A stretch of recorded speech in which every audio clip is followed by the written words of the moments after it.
Good morning. Today's lecture is a little bit different than what it normally is. I've puzzled over this for months now, and I can't come to any solid conclusions. While I doubt it, it is my hope that you are able to offer a new perspective to this venture. This tome came into my possession some years ago, from a friend who similarly could not figure out this mystery. I have in my hands a series of captain's logs from the Spanish voyaging trip La Reina Cthulhu. The ship and its logs were found wrecked on the shores of the Turks and Caicos Islands, with its crew and captain nowhere to be found. What I need your help to do is to figure out what truly happened to La Reina and its crew all those years ago. It may seem simple, but both I and others have reason to believe there's more to the story than meets the eye. Let's begin.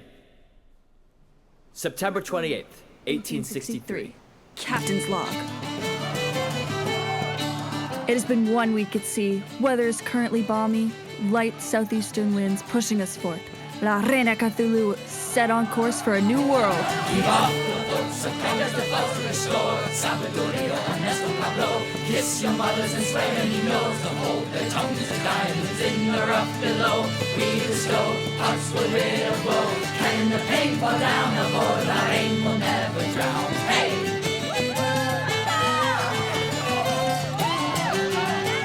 I am anticipating a long journey, and we have rations to last the crew for 8 fortnights, if we're careful.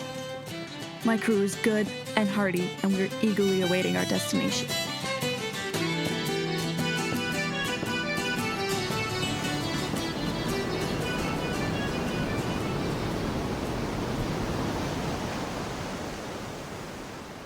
October 3rd, 1863.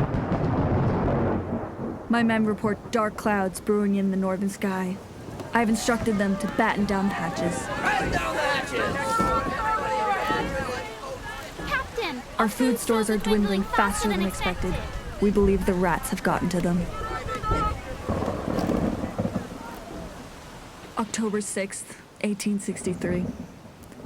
The storm hit harder than expected. I have not written in days as there were repairs to be made. Began with wind, followed by heavy rain, and mingled with pelting hail. One of our sails was torn, 2 of our men have fallen ill, and have bedridden from the cold and damp. One of the lower levels was flooding something, having punctured a hole portside amidst the chaos. Small amounts of the cargo were relocated as the crew mended the break, but the remainder is to be sorted through in the coming days to check for damages. The worst of the matter is that the winds redirected our ship upon an unknown course. We have not yet had time to reroute ourselves. The energy on deck is frenzied, and I know not how long it will take for the men to settle.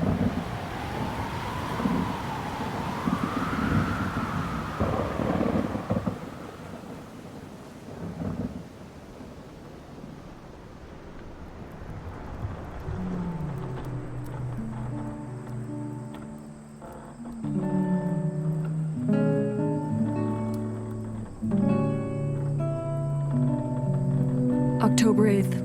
1863. I believe La Reina may have more on it than just rats and crew.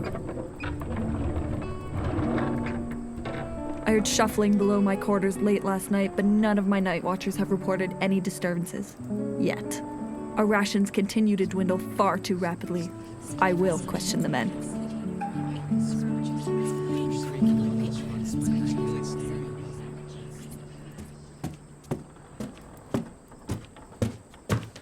October 13th, 1863. My suspicions were correct. There was a small, bony man huddled amidst the few remaining crates below deck. A stowaway. It was brought to me by one of mine, eyes wide as saucers, starting at every noise. The man spoke easily enough, sniveling that he had been snuck aboard by one of our crew, and that the man had been sneaking him food, which explains our ration issues. He pleaded with us to let him live, to grant him passage, but his life would mean that my cruise is in jeopardy. He will be held until his compatriot comes forth, and they will both be fed to El Garmaha.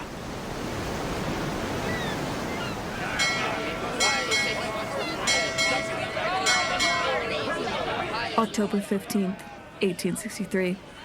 We have found the man. As the story goes, the stowaway is his father. There is unrest stirring among the crew, as they are realizing the implications of this transgression. Some have begun to act aggressively, as territorial as dogs when it comes to their food. Trial will be held, but I already know the outcome.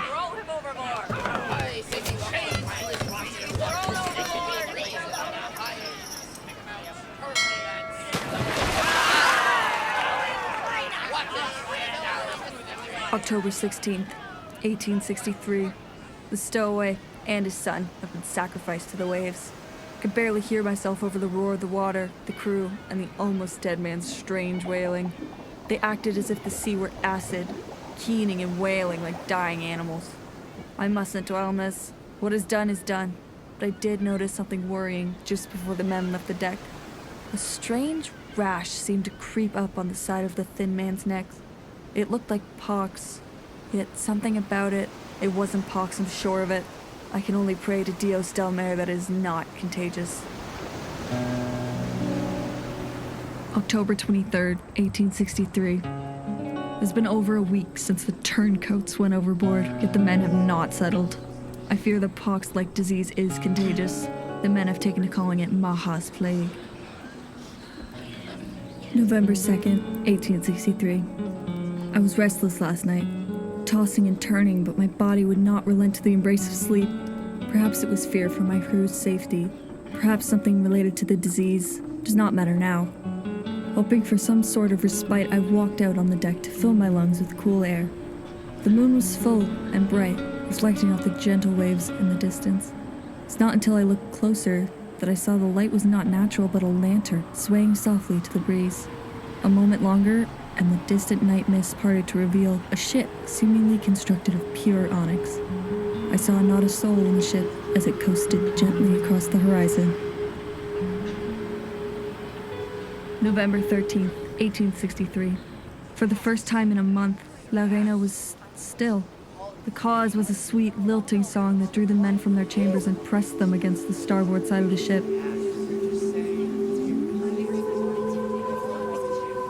I shoved my way to the front, seeking the source of the music. A group of women lounged on a nearby outcropping of rock, hair so dark and long it looked like oil spilling down their bodies. Even from the distance, I could see their eyes, but couldn't look away. Neither could my crew, clamoring over one another to get closer to the melody. Did not feel in control of my limbs as I took hold of the helm, wrenching it and the bow of the ship towards the women. When I turned back, it was just in time to see my men throwing themselves overboard and the women slinking into the water to meet them. I gripped La Reina, watching as the figures in the water embraced, and the male ones among them sunk below the surface. I caught the eye of one of the women, pulling my torso across the threshold between sea and ship. I know I would have been swept out of the sea if the ship had not scraped against the rock and lurched to a near stop. For a moment I thought, I cannot be sure, that the faces of the women rippled, revealing monstrous serpent-like features. Before I could blink, I was flat across the wood. November 1863. La Reina has washed on the shore of an island. My crew has dwindled from 23 to 6. The encounter with those things having taken most. I am weakened, cannot make sense of time. An hour feels like both a day and a second. To anyone who finds this log, those of us that can walk have gone in search of help. There must be someone else. There must be. Please. That is the final log from La Reina. And as you can tell, the story doesn't quite line up. This Maha's plague, as they call it, has no other diagnosed cases anywhere in the world. No remains, human or otherwise, have been found along the charted path of La Reina or near its wreck. We have not been able to locate the names of anyone on the ship or any other written records of its captain and crew. All things considered, La Reina may as well have been a ghost ship had we not found written and physical evidence of its existence. I gift this knowledge to you, and now pose the question. What really happened to La Reina Cthulhu? Discuss.